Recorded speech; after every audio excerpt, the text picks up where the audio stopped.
experience with it.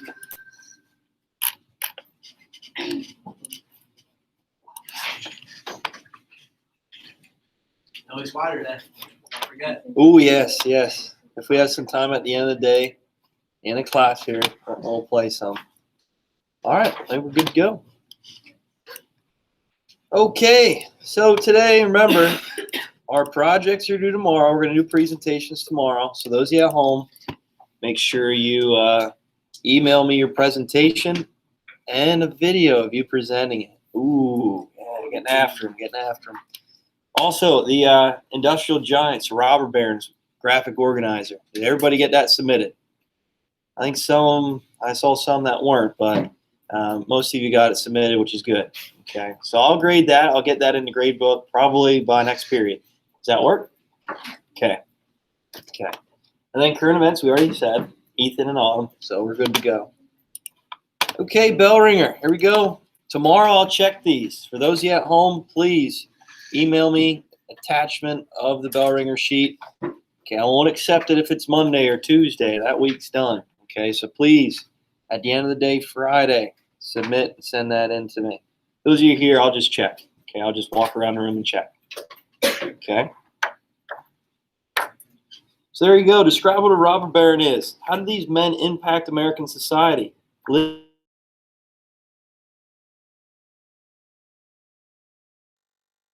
I'll give you a little bit more time to work on this one. I forgot to go over the vocab with you yesterday too, didn't I? Yeah, I'm very disappointed. Oh, man. Oh, geez. I'll make sure I can do double time today for you. Does that work for you, Colin? Yes, I can fit in the schedule. All right. Well, hopefully it fits into this one here. Maybe we'll have enough time to listen to some Squire then. Yeah. Sort of less started for me. There you go. Kickstart my heart. Oh, yeah. Who sings that? Not the crew. Oh, good job. Good job. They say you wore the shirt yesterday, didn't you? First band of all time. I don't go that far. Meatloaf. I like Meatloaf. Pretty good. What, Space Hog? I never heard of one of those songs. Oh, listen to Space Hog. It's a good song. Actually, I can play that instead of Billy Squire. Whoa, I don't know that. So funny, Andrew came from the Kratzer Saturday. 3 different times. I hate plumbing, okay? Every time I turn around, there was Andrew. Forget I do that every now and then. Don't worry about it. I'm proud of you, though. I have to change it up, I guess. I feel proud. Where do you go? Well, I was at my dad's house. I just go to Moore's and serve beside my house. Or I'll just make the trip to Kratzers. Well, yeah. I don't look at this way. They're not going to turn the lumber on me. Actually, I like when you're off, too. We're going to take that.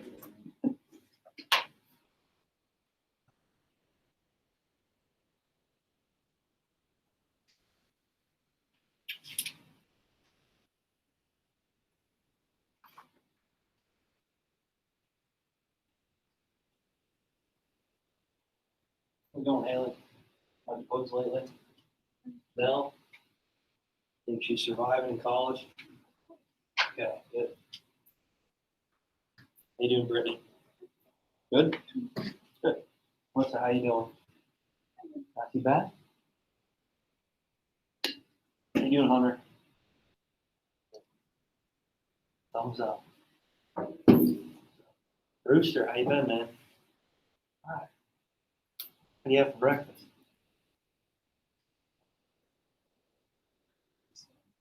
Capri Sun. Wow, nice. What flavor? Fruit punch. Nice. Can't beat that. Nice sunny D.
Well, do we need more time? You guys good? Well, all right, one more minute, one more minute.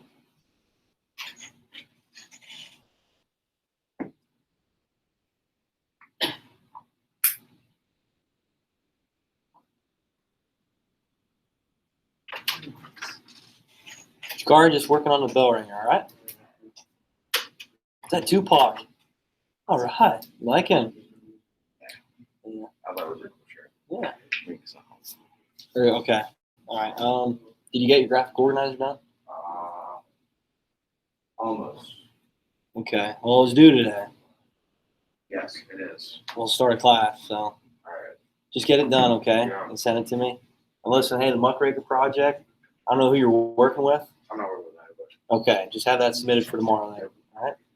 Please, like make a video too if you can, presenting it, and then just send it through email. That works. All right. Thanks, Jakari. Okay, here we go, guys. Let's go over it. Describe what a robber baron is. What is a robber baron? What is a robber baron? It's a bad name, isn't it? Yeah, taken from the poor here and just loading his pockets up. What is a robber baron? Help. Need somebody. Help. Brewster, go ahead.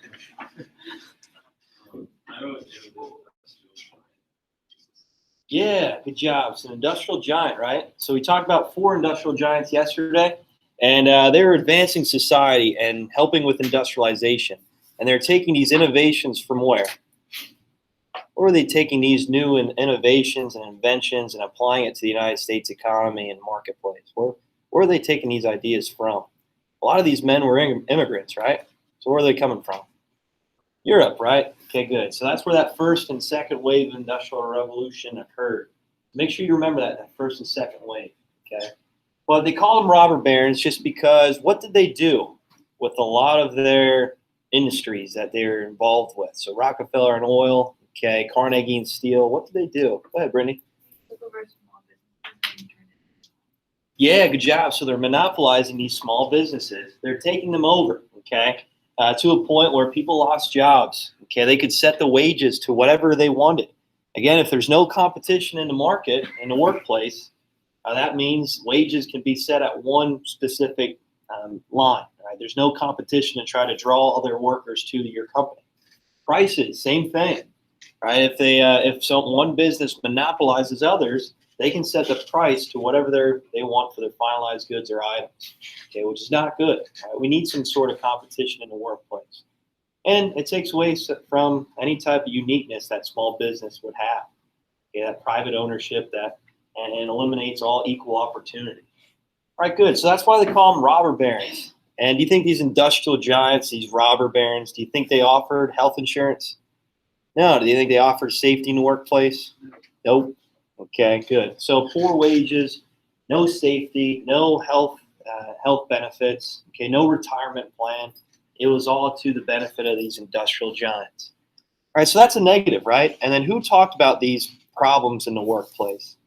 Who expressed these problems and issues to the American public? Chase? Yeah, muckrakers, right? Progressives. Good job. So that's how this all fits together, guys. But would the United States be what it is today without these industrial giants, these robber barons? Probably not. Okay, probably not.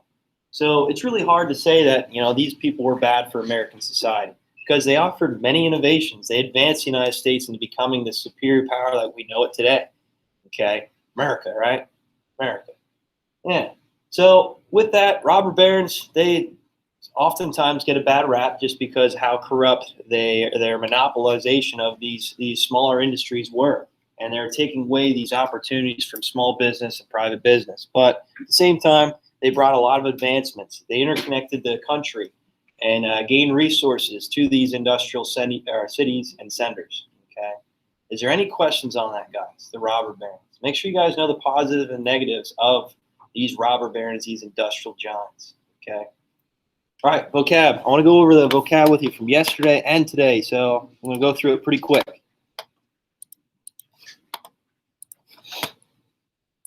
Sorry, I missed that, guys. All right, so 16th Amendment. 16th Amendment. I'll roll through these pretty quick. Just copy down what I say. You can look them up on your own if you like. Okay, and then we'll move on to the ones for today. So 16th Amendment, does anybody know that one? Anybody know that one? So many people get angered by this when they see this coming out of their paycheck. Does anybody know? Yeah, income tax. Okay, income tax.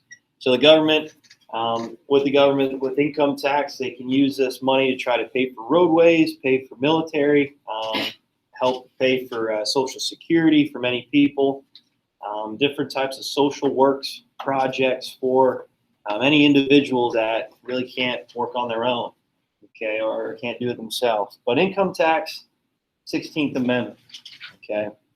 So President Trump, he put a limit on that, and this is where with paychecks, you could see more money going into your paycheck. So he took that down just a little bit. So if you see more money in your paycheck, what are you going to do with it? Spend it, right? And this is the idea that we can boost the economy, buy more products, okay, buy more finalized goods so that our market can go boom, right? Which our stock market was doing really, really well until coronavirus hit, right? Now it's starting to go back up again. Again, it's kind of depending on the times, right? It's depending on the times whether or not we should increase or levy maybe some income tax. It's not it's not a great thing. It's not a bad thing to do. Okay, depending on the times. But anyway, I like to see a little bit more pay in my paycheck. That's just me. I don't know who wouldn't. Right? So Federal Reserve Act. The Federal Reserve Act. What is that? What is a Federal Reserve Act? We're trying to reserve something. Right? Federally. And it's an act. Ethan, do you know? No? So this is the central authority of a central bank. Okay? Having a central bank to look over different types of standards. Okay, helping with inflation rates, right? Interest rates. Okay, if there's any saturation in the marketplace, they can raise or lower interest rates to try to benefit the American economy. Try to set standards to try to eliminate any type of competition in the workplace. So the Federal Reserve Act is pretty much just a centralized bank. Okay, having this authority to make sure that they can raise interest rates, lower them depending on the times. So interest rates, especially during a time of need like with the coronavirus here, interest rates on the housing market went really low. That's why I bought the house I did. Okay, I was just like, well, this is the perfect time to do it. The interest rates really won't go any lower. And so they set interest rates. They try to accommodate for inflation anytime in the marketplace with different types of imports, exports, things like that. Okay, so the Federal Reserve Bank, or Federal Reserve Act. All right, Rough Riders. We're going to talk about this group next chapter a lot more. Okay, this chapter, well, really the progressive era, imperialism, World War I, all kind of goes together. Okay, this is all around the same time. So these next three chapters we're going to go over kind of spans over the same time period. There's a lot going on. The Rough Riders. Does anybody know who the Rough Riders are? Their leader, their famous. Famous leader is on the wall over there. If anybody knows him. Teddy Roosevelt, right? Okay, so Teddy Roosevelt led this cavalry unit. Okay, so it's a cavalry unit during the Spanish-American War. So American cavalry unit during the Spanish-American War, led by Teddy Roosevelt, later become president during the Progressive era. So the Rough Riders. So famous American cavalry unit. It's a volunteer cavalry unit during the Spanish-American War.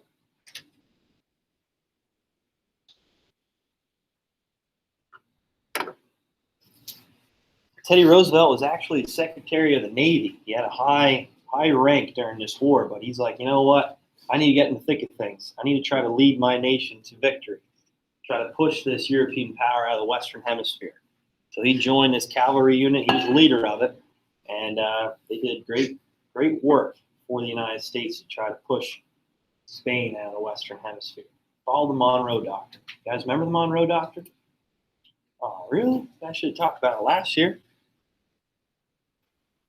Okay, here we go. Next one's this is the three I wanted to go over today. So now we're all caught up. Social Darwinism. What is that? Social Darwinism.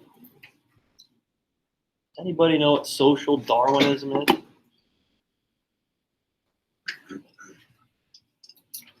So what is Darwinism? What's natural selection? Does anybody know? You guys ever hear of survival of the fittest?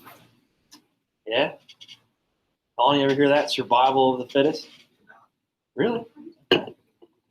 So they're applying Darwin's evolutionary theory to governments, to countries throughout the world, especially in Europe at the time, and the United States. Okay, so the only way to survive is trying to expand, trying to gain as much resources as possible, claim territory, okay? You're pretty much just picking on the weaker countries, weaker territories. So if you're strong, if you're able to take over more land and you can gain more assets, do so, right?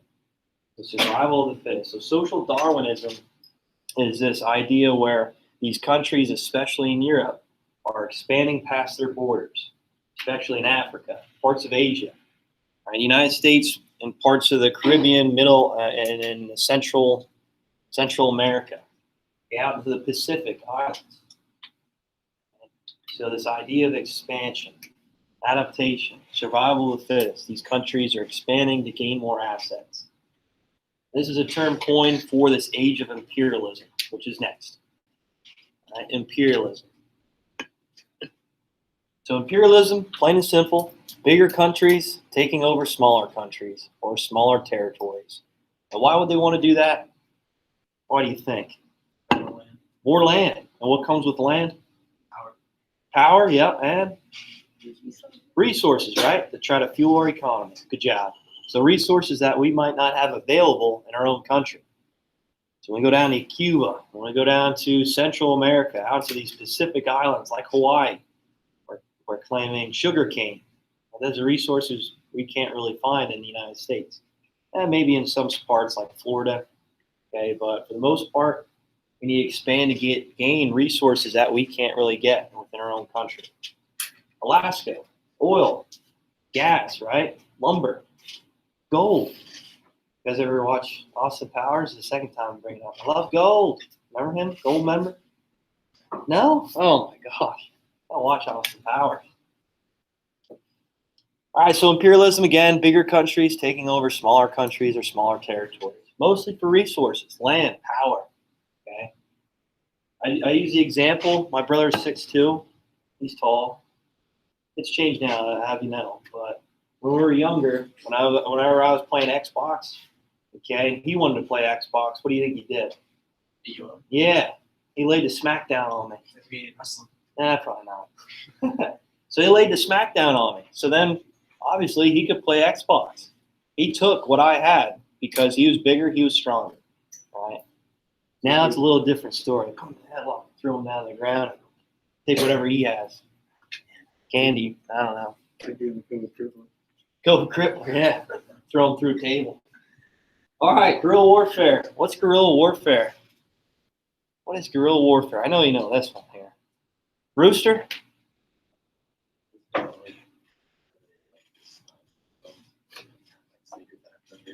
Sneak attack, yeah. Surprise attack. Surprise. Right? Just like Jacob Reese going to those people's homes. Surprise, take a picture and run away.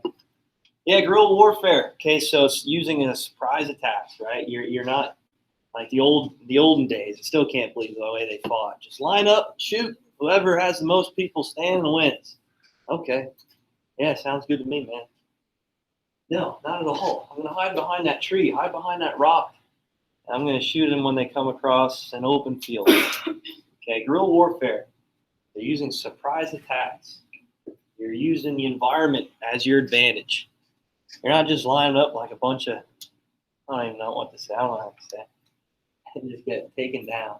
Okay. All right, is there any questions on those vocab terms? You good with that? Okay, we're running low on them here. So what do you think that means? Oh, yeah, yep. Vocab quiz coming up soon. Think about next week, maybe Wednesday or Thursday, okay? Wednesday or Thursday. All right, just to warn you. I'll put it up on the board when we get a little closer, but thinking around Wednesday or Thursday for a vocab quiz next week. All right, here we go. Moving on. Moving on today. Progressive women. All right, progressive women. All right, so we talked about the industrial giants. We talked about these robber barons, how they're creating a society in America that's going to change it forever. Right? How this is also causing some negative impacts to the United States. Okay, and who is there to try to show the American people what kind of corruption they're causing? What are these people called again?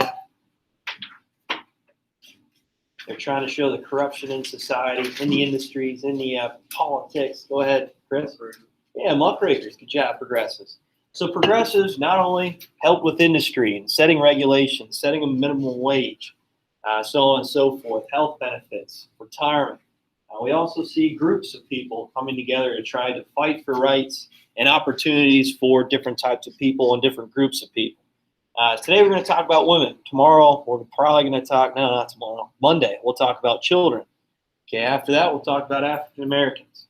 Okay, and after that we'll talk about some immigrant groups that all need some benefit and help to gain social equality in the United States. Okay, social fairness, right? What is that called again? What was that term? Equal fairness.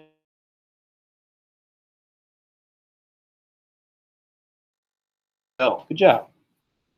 All right, so in the 1800s, 1700s, women were mostly restricted to the household. What does Mr. Shutt say?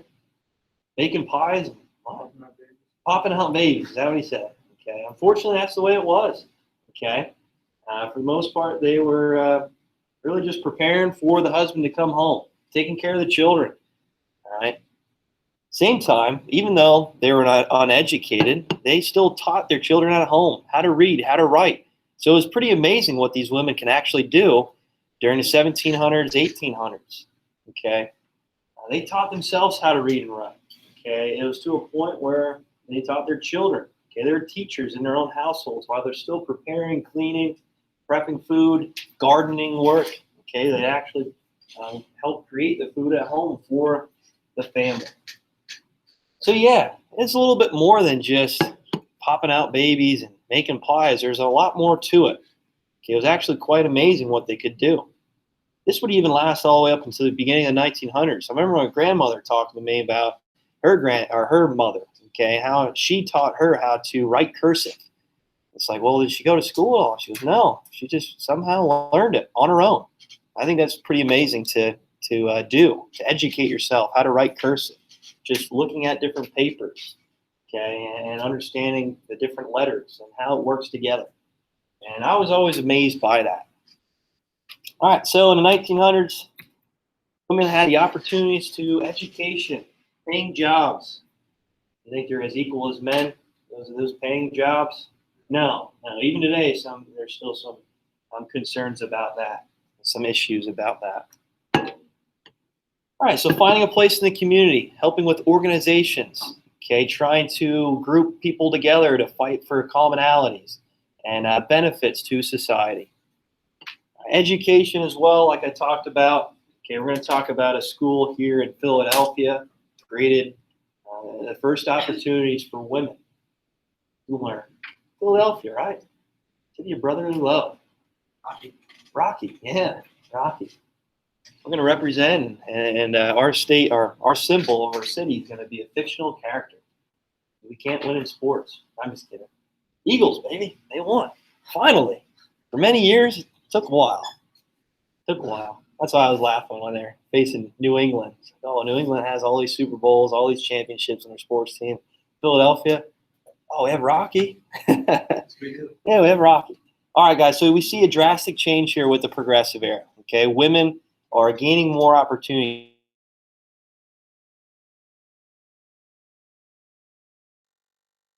Which we're going to talk about here soon. All right, so road to equality. 1890, Bryn Mawr College says let them learn. That's that school down in Philadelphia. Actually, it's really close to Lower Merion. You guys know who a famous person? He just passed away in February. Kobe Bryant, yeah. Very, very close to Lower Merion, down towards Philadelphia. Bryn Mawr College says, let them learn. Okay, first opportunity for women in the United States to learn, to have an opportunity to an education. That might be something very, very significant on a test here or quiz.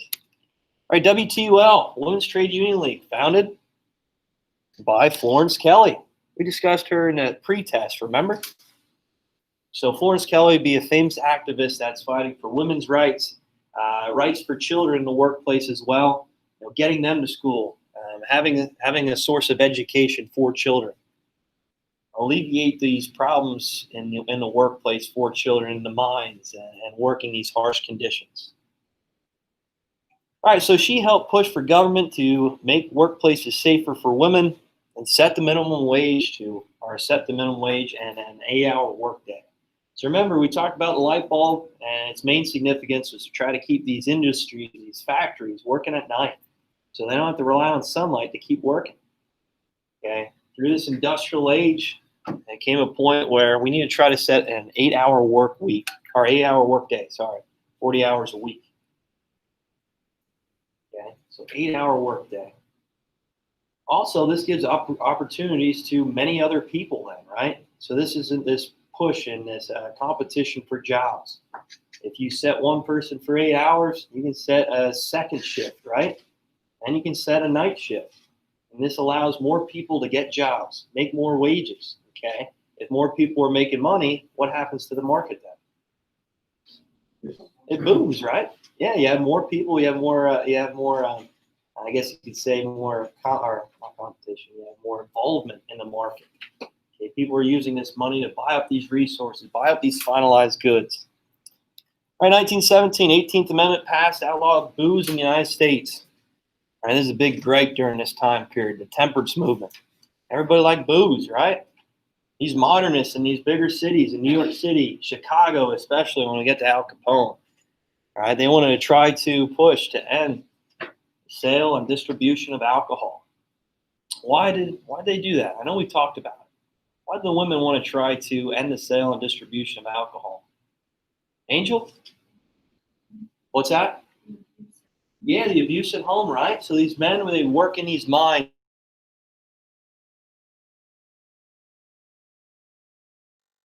home drunk, and there's a lot of abuse.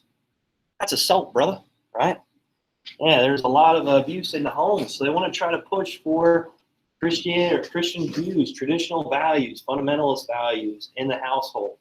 Right? This is where this temperance movement came about. So why get rid of liquor? We already explained it. Okay, women really fought for this. Okay, we need to try to bring religion into politics a little bit.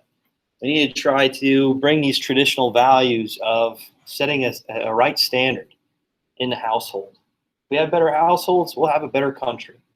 We'll end abuse in all different communities, right? They should use some discovery ed in their lives, right? Character. Yeah. All right, so the Christian Temperance Union League was set up. A group of women coming together to try to end and ban the sale, transportation, distribution of alcohol. So the WCTU.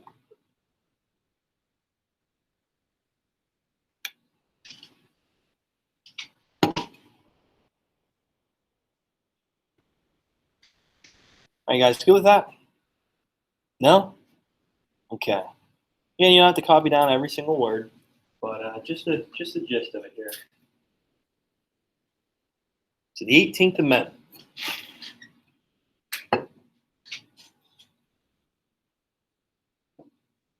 Okay, next slide here. Well, women really wanted the right to vote, opportunity in politics, right? A say in government. Okay, women should have a say in government. They're citizens, right? So why shouldn't they be able, or why shouldn't they have the right to vote? So if guys can do it, why can't they? So that was the real goal, gaining that right to vote. Suffrage, right? Remember that's a vocab term, suffrage. All right, real quick, here's a map of the United States. No voting for women, the red states. And where are these red states mostly located? I know there's an outlier over here, but mostly where are these states located? On the East Coast, right? And the East Coast was by far the most populated area in the time, in the late 1800s, early 1900s, because of industrialization. There's just more people there. There's more people in these cities, these urban areas, okay, working. So at the time, because of these modernist views, okay, and this idea that women didn't have the opportunity in the workplace. Well, let's face it, okay, these men are working long hours in mines, okay, coal mines. They're extracting oil, natural gas, okay. They're working in the industries, carrying heavy loads every single day. So many people didn't think that women were able to work in this type of environment, okay. But when we move out into the West, why is it a little bit more, I guess you could say, accepting of women's rights and opportunities? Why do you think? Maybe because there's less people, right? I don't know. But why else? Why else? What happened that really pushed for this expansion in the West? Remember? Gold. I love gold, right? Gold member. Right? So yeah, the seek of gold. What else? I know you talked about it with Mr. Henninger. What was that destiny that everybody wanted to go out for? Go ahead, Brittany. Manifest destiny. Yeah, good job. And what is that? What's that? Yeah, expansion westward. Saying God is telling us to do this, right? So there's a lot more religious organizations, groups moving out to the West. So they're going to be a little bit more accepting of, women's suffrage, women's opportunities in the workplace and for education. All right, that's why, guys. That's why. New Mexico, I don't know. I don't know what's going on there. I'm not sure. Who knows? All right, so women's suffrage, women's right to vote. We already know that. And then Susan B. Anthony, Elizabeth Cady Stanton, very, very, famous and really well known for their acts of pushing for women's suffrage. Okay, getting groups together. Okay, they're striking in front of the White House. Okay, they're doing marches. Okay, in the one text we read, many women were not eating at all to try to push this point, try to show their relevance in society. Okay, this peaceful protest of trying to gain acceptance in society, gaining more opportunities.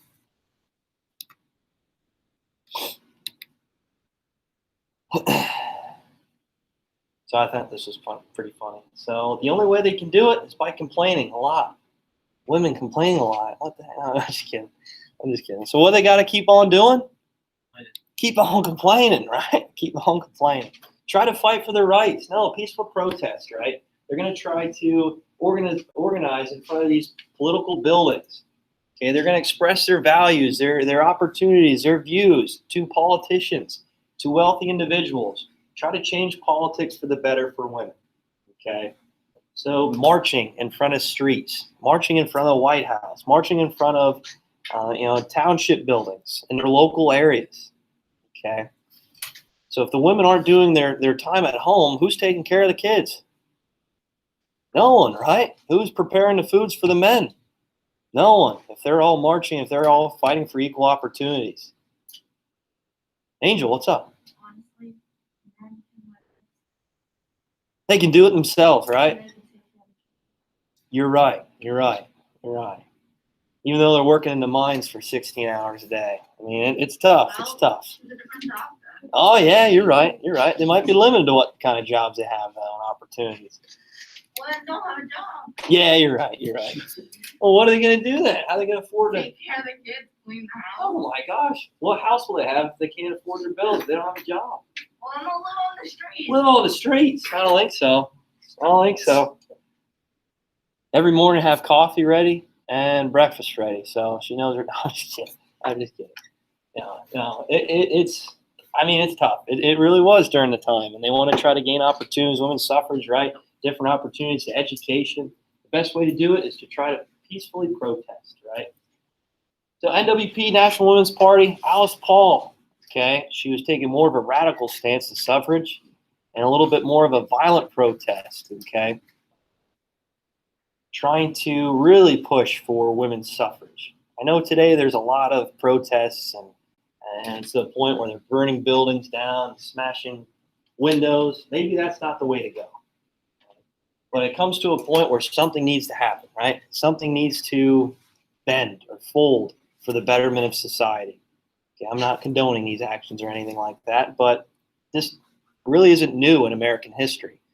Like I was saying before, many actions, okay, many rebellions, protests, okay, the United States is born, conceived in this type of violence, okay, to try to push for equality of many different groups in the United States. Okay, so again, what we're seeing today in these major cities, right, this is not the first time we've seen them before. Okay, probably won't be the last either.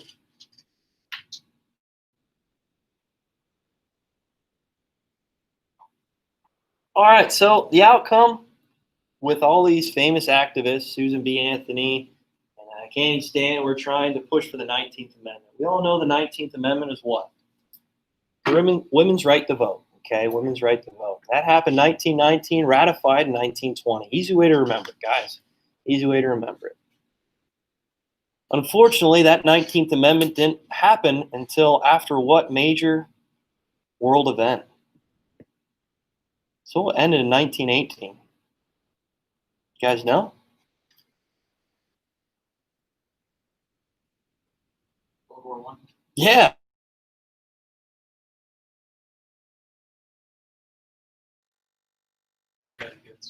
Yeah, took care of the kids. All right. So no, they worked in factories, right? Preparing for the military, sewing together different types of uniforms, preparing with bullets. Okay, production of different types of tanks, and tanks being created in World War I. Different guns, armaments, so on and so forth. The Red Cross, okay, helping out in the battlefield some sort of way they can, right? Nursing these soldiers back to health to keep on fighting. So 19th Amendment. June 1919, right to vote. Okay. So what helped?